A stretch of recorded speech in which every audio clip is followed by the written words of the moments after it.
What is social anxiety?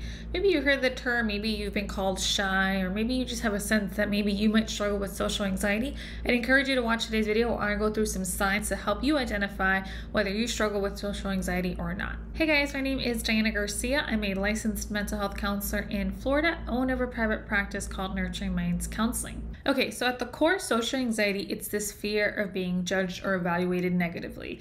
So typically this fear that you're going to be in social situations where you have the possibility of being judged and judged negatively. So this looks like fear of social situations, and that can look like anything from a party or fear going to a classroom or just meeting new people in general, going to a work event. It can even look like fear of making a phone call with someone that you've never spoken to before.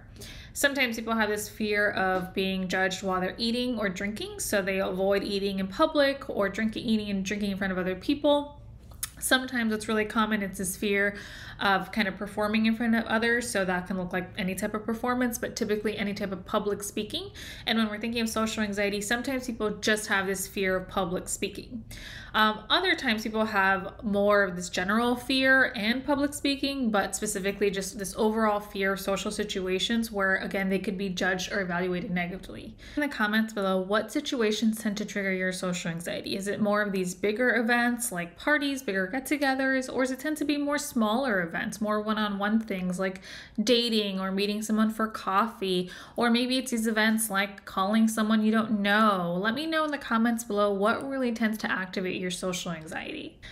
This also looks like this potential fear that when you're in a social situation that other people are going to know that you're anxious. So this fear that you're going to start having some signs of anxiety, that they're going to be able to tell that you're nervous, which is going to potentially mean that they're going to judge you or reject you or evaluate you negatively.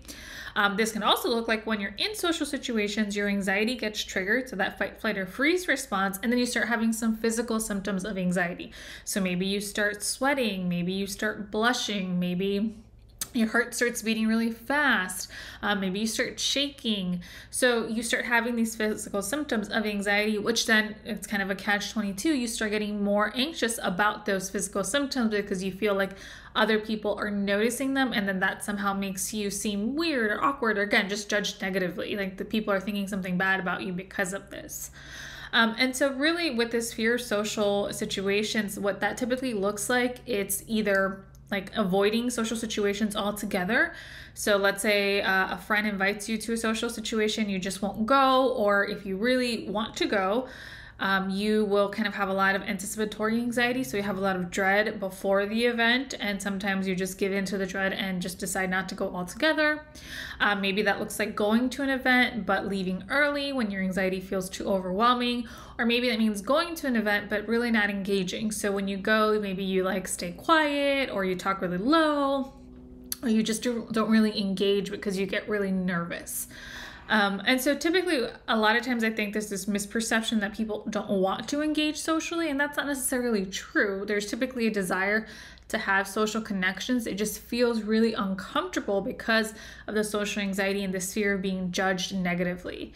A lot of times that also looks like really passing up opportunities because there's a social component. So of course, we all get nervous about certain things. So I think I for sure get nervous in front of a public speaking event. I for sure get nervous in certain big meetings for work or whatnot. And so that's pretty normal. That tends to be just normal anxiety.